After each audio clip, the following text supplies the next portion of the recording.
And hello and welcome to CNN News 18. We continue the focus on Prime Minister's historic address in the Israeli parliament. Prime Minister Narendra Modi delivered that historic address at Israel's the Knesset, which is the Israeli parliament. Speaking to a packed house, he condemned the October 7 Hamas attack as a barbaric act of terror and declared that such violence can never be justified. Prime Minister Modi affirmed India's unwavering support for Israel while also stressing the importance of dialogue and peace in the region. His speech drew standing ovations with chants of Modi Modi echoing through the chamber. Prime Minister Modi was also awarded with the Knesset's highest award. Now remember, Prime Minister Modi is a rare world leader who has received top awards from both Israel as well as Palestine. Listening to the praise coming in from Benjamin Netanyahu ahead of the Prime Minister's address, and then what the Prime Minister had to say.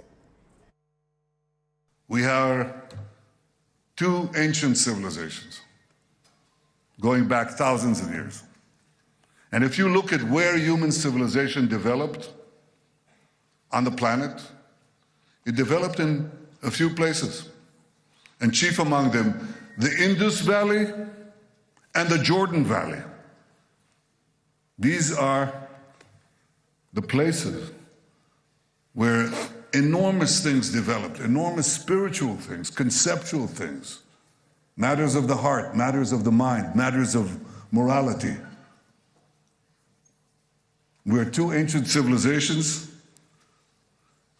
and we had to go through the voyage of time, the odyssey of time, with so many trials and tribulations, and yet 80 years ago we emerged, the two of us, from British rule, almost 80 years, almost at the same time, achieved our independence. We share so many common interests. We're two democracies. You're a gigantic democracy, but Israel is also. Think about what we had to do, what we had to go through, and how we maintained our democracy against challenges that I believe few countries, if any, have faced. We are now deepening our deep bond. Our aspirational spirit aligns naturally with Israel's innovation ecosystem. I see a lot of synergies in areas such as quantum technologies, semiconductors, and artificial intelligence. We are also working with Israel on creating cross-border financial linkages using our digital public infrastructure. Honorable members, I mentioned how inspiring we found Israel's agricultural miracle in desert. Israeli expertise in precision irrigation and water management has already transformed agricultural practices in India. Together, we have established 43 centers of excellence across India that have provided training to more than 500,000 farmers. We should now set an ambitious goal to expanding to 100 centers to benefit millions of farmers and fishermen. Honorable members, at the heart of the India-Israel partnership are the ties between our peoples. When I first visited Israel in 2006, there were a handful of yoga centers in Israel. Today, yoga seems to be practiced in almost every neighborhood. I am told that interest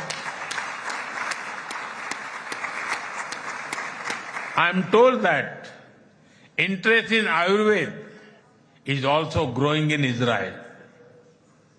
I invite more and more young Israelis to travel to India. And I'm joined by my colleague Sanjay Suri, who's reporting from Jerusalem. So, Sanjay, Prime Minister Modi, in that 33-minute speech, covered trade, tech, defense, and the cultural ties. Back there in Jerusalem, what is the headline from that historic speech from the Prime Minister of India? Well, the first thing in the headline is simply that he was there. He was honored by the Knesset. That he was there was itself a matter of great honor. And this is something quite unprecedented. As we know, this is the first time that an Indian Prime Minister has been invited to the Knesset and honored in this manner. So there is a reaffirmation now of very close ties between India and Israel. And some indication did come from Netanyahu that there is very much more to this than we can see.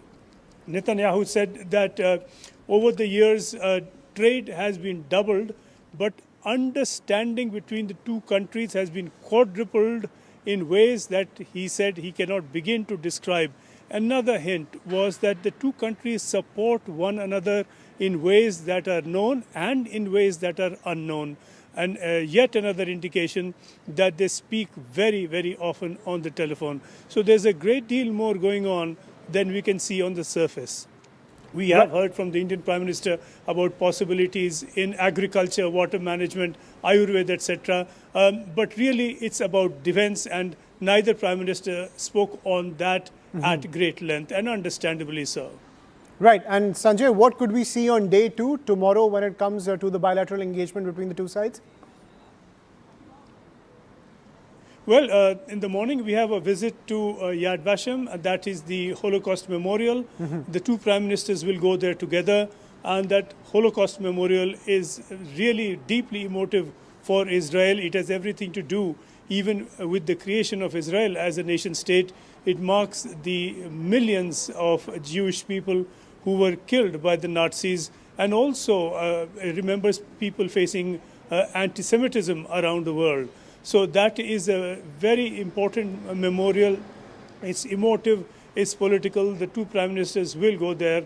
Following that, there will be delegation-level talks, and we've had the first meeting today between Netanyahu and Prime Minister Modi, and then we have a dinner that Netanyahu is hosting, and then there will be a third meeting, and this will be at the delegation level. So that will be the third interaction between the two Prime Ministers through the course of this short 24-hour visit. Right. That then will wind up this visit, and we're going to see a lot of outcomes. Not all of them may be immediately apparent. Right. Thank you, Sanjay, and keep us apprised of the Power Pact developments in this historic engagement coming in from Prime Minister Narendra Modi in Israel. Prime Minister Modi now hailing the expansion of bilateral ties between the two sides and the deepening of the strategic cooperation between India and Israel. Now, talking about the counter-terror strategy of both nations and the deepening ties in the defense sector and the global commitment to eradicating terror.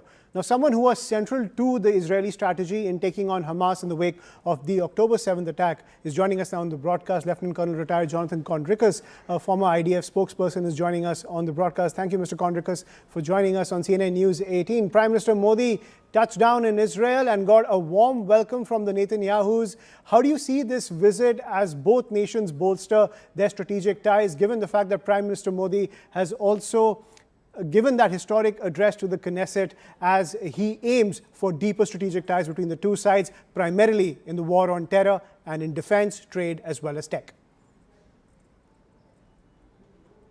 Thank you for having me on. It's a visit that Israelis are very happy to see, to have a leader of one of the greatest and most powerful nations on earth, a sizable economy, and with great potential is something that I think Israelis are very happy to see these days and very much appreciate. The anchor around which this visit is happening and the new relations and expanded relations between Israel and India is security. Security regionally speaking, but also counterterrorism. And indeed, Israel and India share already lots of intel, practices and know-how in terms of combating extremist Islamist terrorism. But I think that there are future options here that are really positive in terms of material, weapons, and perhaps deepening those ties for the benefit of both nations, India and Israel. Right, and Mr. Conricus, India clearly is in mission mode to boost its defense sector, namely in self-reliance, or what we call here Atmanirbharta. Now, do you see movement on that front as both nations expand capabilities to tackle terror? Yes, unfortunately, Israel is quite the expert at many things in defense tech out of necessity, whether it's missile defense, whether it is air guided missiles, whether it is anti-tank or drone technology, and of course counterterrorism devices and intel. There are many options to cooperate, and the Israeli defense industry knows how to cooperate, knows how to sell, knows how to develop together. And with the current geopolitical challenges and changes that Israel faces with regards to its relations with the US, I think relations with India will only rise and enhance to the benefit of both countries and their independent capabilities. Right, and Lieutenant Colonel Conricus, culturally, let's talk about the engagement between the two sides. Culturally, both nations are champions of democracy and bulwarks against extremism. Now, given the rise of anti-Semitism in the wake of the October 7 terror attack, what role do you see India playing as an ally when it comes to speaking out against anti-Semitism and the cultural resonance between the two sides?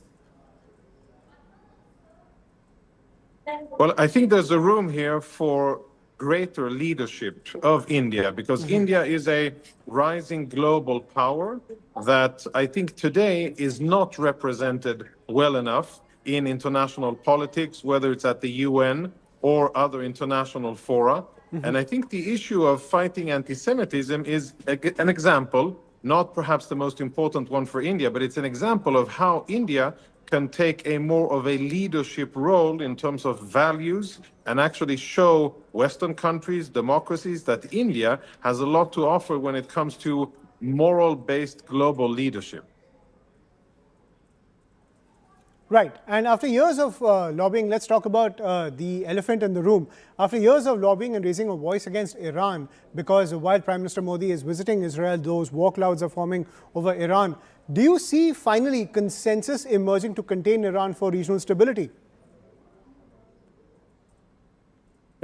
I would say that there's, yes, about containment, I believe that there is consensus. I think most Western peace-aligned countries, India included, understand that this regime is a warmongering, dangerous, and extremist regime that must not have weapons of mass destruction. I think we have consensus there. There is not yet consensus as about to the future of this regime. There are a lot of people in Iran, first and foremost, millions of them, tens of millions, who want to see this regime gone. And there are many in other parts of Western Asia, whether it's Iraq, Yemen, Lebanon, Israel, and many other areas that have suffered for many years from the activities of the Islamic Republic and want to see this regime gone. The West hasn't yet gotten behind this entirely.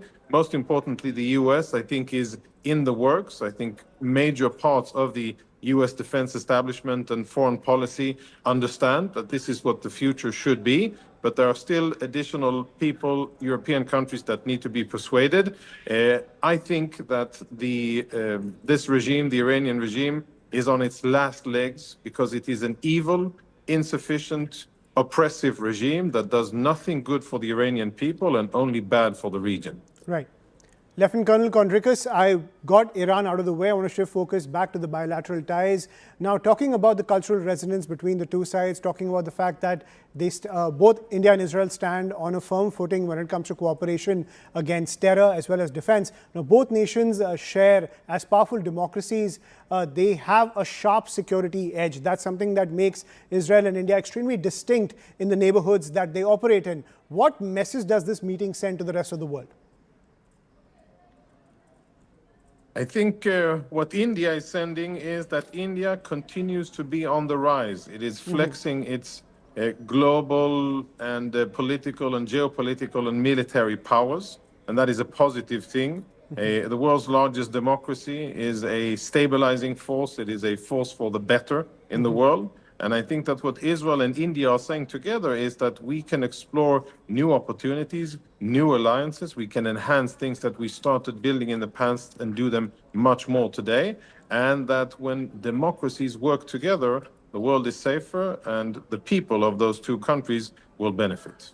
Absolutely. That's a strong message coming in from the people of Israel as well as Prime Minister Modi in that historic address at the Knesset. Lieutenant Colonel Jonathan Conricus, thank you so much for sharing that perspective. We will continue to track all those developments coming in from Israel as Prime Minister Modi reboots the ties between the two countries after that historic speech at the Knesset, laying out the shared values of India and Israel. We'll take a quick break now. More news and updates on the other side.